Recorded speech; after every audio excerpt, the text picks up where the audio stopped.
नमस्कार। Shivaji international school Aurangabad में आपका स्वागत है। मैं हूं गुंडेराव त्रिगुड़े। आज की इस तासिका में हम देखने वाले हैं वर्णमाला। वर्णमाला यानी क्या?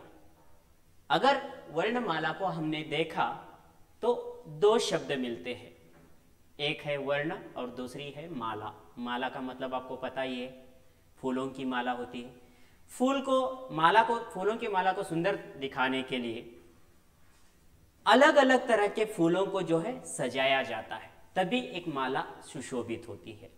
उसी तरह हर एक भाषा के जो सबसे छोटी इकाई यानी कि वर्ण, उसे ध्वनि भी कह सकते हैं, उसे एक सुव्यवस्थित रूप से उसकी रचना की जाती है। अगर आप किसी भी भाषा का वर्णमाला देखेंगे, इंग्लिश के अल्फाबेट्स देखेंगे, तो उन्हें भी एक सही ढांचे में रखा गया और इसी ढांचे को हम क्या कहते हैं? वर्णमाला कहते हैं।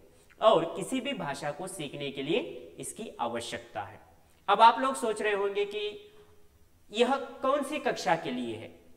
हम अलग अलग स्पर्धात्मक परीक्षाएं देने के लिए जाते हैं, तो वहां इस पर आधारित एक सवाल तो पूछते ही है।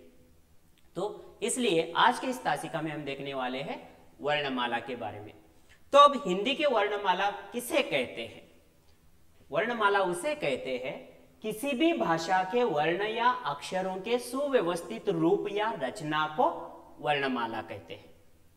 ठीक है, तो अब हिंदी वर्णमाला में कितने वर्ण है या कितने अक्षर है? यह भी सबसे बड़ा सवाल है, क्योंकि अगर हम अलग अलग व्याकरण तज्ञों के किताब छानेंगे, पढ़ेंगे, तो वहां हमें देखने को मिलेगा कि कोई कहते हैं हिंदी वर्णमाला में 49 व्यंजन है, 49 वर्ण है, 49 अक्षर है। कोई कहते हैं 52 है, कोई कहता है 50 है।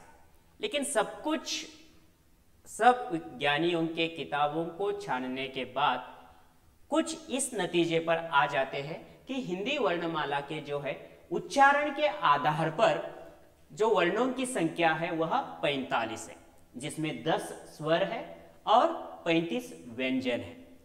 फिर लेखन के आधार पर जब हम लिखने लगते हैं, तो इस लेखन के आधार पर जो है वर्णों की संख्या 52 है, जिसमें 13 स्वर है, 35 व्यंजन है और 4 संयुक्ताक्षर।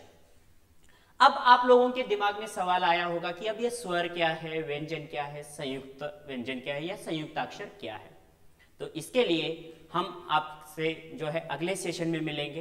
अब यहीं पे रुकते हैं। धन्यवाद।